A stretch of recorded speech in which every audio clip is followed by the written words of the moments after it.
So hello everyone, welcome back to the channel. कुछ भी कहे बिना वीडियो स्टार्ट करते हैं। पहले देखिए, एक बार आइंस्टाइन ने कहा था, if you can't explain it simply then you don't understand it well enough.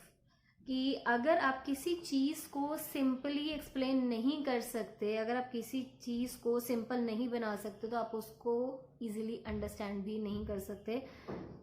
Basically अगर ये आइंस्टाइन ने भी ना कहा होता तो ये बहुत बड़ा एक स्टेटमेंट पीस है स्टडी का, बहुत ज़्यादा इम्पोर्टेंट स्टेटमेंट। तो टेक्निक सीखने से पहले मैं आपको थोड़ा बहुत रिचर्ड फाइनमैन के बारे में बता देती हूँ कि जो रिचर्ड फाइनमैन है उन्हें नोबेल प्राइज़ मिला था फिजिक्स में 1965 में, जिन्होंने अपनी कंट्रीब्यूशन दी थी फिजिक्स में।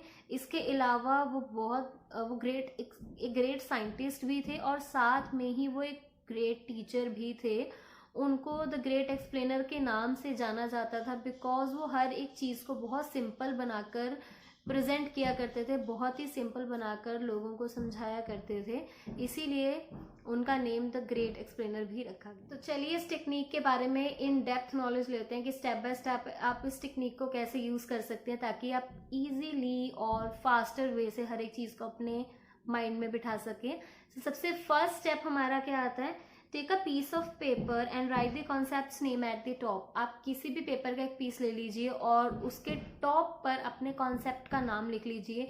जो भी आपका कॉन्सेप्ट है, जिस भी चीज़ के बारे में आप पढ़ना चाह रहे हैं, जिस भी चीज़ को आप लर्न करना चाह रहे हैं, उसको सबसे टॉप पे लिखिए। लाइक अगर आप पाइथागोरस थ्योरम समझना चाह रहे हैं तो लिखिए Pythagoras theorem on the top. Next step हमारे पास आता है explain the concept using simple language. कि आपका जो भी कॉन्सेप्ट है, जिस भी कॉन्सेप्ट को आप लर्न करना चाह रहे हैं, उसको रीड आउट करके बिल्कुल सिंपल से सिंपल लैंग्वेज में एक्सप्लेन करने की कोशिश कीजिए। लाइक अगर आपने टॉप पे लिख दिया पाइथागोरस थ्योरम, तो आपको पाइथागोरस थ्योरम को सिंपल आप कैसे बना सकते हैं। कि अगर मैं आपसे पूछूं कि पाइथागोरस थ्योरम को आप एक्सप्लेन कीजिए जितना ज़्यादा सिंपल हो सकता है, तो उस हेडिंग के नीचे उसे अपनी लैंग्वेज में, चाहे आप हिंदी में लिखिए, पंजाबी में लिखिए, इंग्लिश में लिखिए, विच एवर लैंग्वेज, जो लैंग्वेज आपको ईजी लगती है उस लैंग्वेज में आप उसके नीचे एक ब्रीफ एक्सप्लेनेशन लिखिए जो कि बिल्कुल ही सिंपल है। नेक्स्ट स्टेप हमारे पास आता है identify problem areas where you are shaking then go back to the sources to review.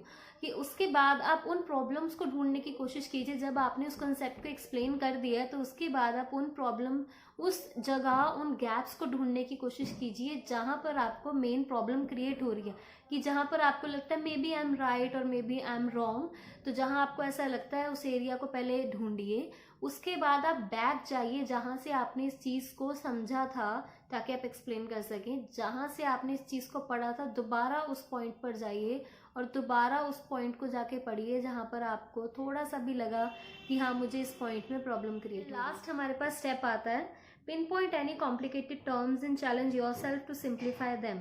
जितनी भी कॉम्प्लिकेटेड टर्म्स आपके टॉपिक के अंदर आती है उन्हें पिन पॉइंट करने की कोशिश कीजिए, उन्हें सिलेक्ट करने की कोशिश कीजिए और उसके बाद अपने आप को चैलेंज कीजिए कि आप इन टर्म्स को इजीली एक्सप्लेन कर सकते हैं।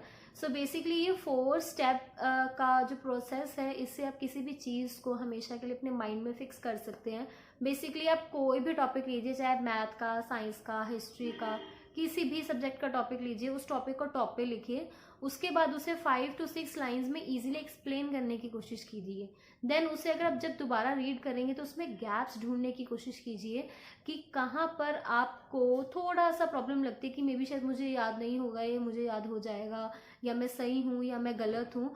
उसके बाद जहाँ से आपने ये जो इन्फॉर्मेशन कलेक्ट करके लिखी थी उस सोर्स की तरफ वापस जाइए, उस सोर्स से दोबारा इन्फॉर्मेशन कलेक्ट करके वापस आइए। देन लास्ट में आपके पास क्या रह जाता है, कुछ ऐसी टर्म्स जो आपको कॉम्प्लिकेटेड लगी पूरे कॉन्सेप्ट के अंदर, उन टर्म्स के बारे में सर्च कीजिए। इजीली आप गूगल के ऊपर सर्च कर सकते हैं, उन टर्म्स को सर्च कीजिए और उसे भी सिंपल बनाने की कोशिश कीजिए।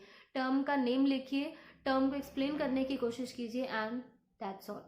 So this is the technique. बहुत ही सिंपल टेक्निक है, आप इस टेक्निक को यूज़ करके देखिए। ज़रूरी नहीं है कि आप इस टेक्निक को बहुत ही ज़्यादा हार्ड टॉपिक के ऊपर यूज़ करें, पहले इसे एक मीडियम लेवल के टॉपिक के ऊपर यूज़ करके देखिए। अगर आपके लिए टेक्निक यूज़फुल रहती है तो इस वीडियो को लाइक करना मत भूलिएगा और चैनल को सब्सक्राइब जरूर कीजिएगा इस तरीके की वीडियोस के लिए। एंड ये नीचे मेरा इंस्टाग्राम अकाउंट हो रहा है, इसके ऊपर हम रेगुलर अपडेट्स डालते हैं, स्टडी से रिलेटेड अपडेट्स डालते हैं, चाहे किसी भी सब्जेक्ट के हो, from class 9th to college classes, from all the classes, from commerce, arts. धीरे धीरे धीरे धीरे आपको बहुत सारे कॉन्सेप्ट्स हमारे चैनल के ऊपर अवेलेबल हो जाएंगे। तो इंस्टाग्राम पर भी जाके फॉलो कीजिए और यूट्यूब चैनल को भी शेयर करना मत भूलिएगा, सब्सक्राइब करना मत भूलिएगा।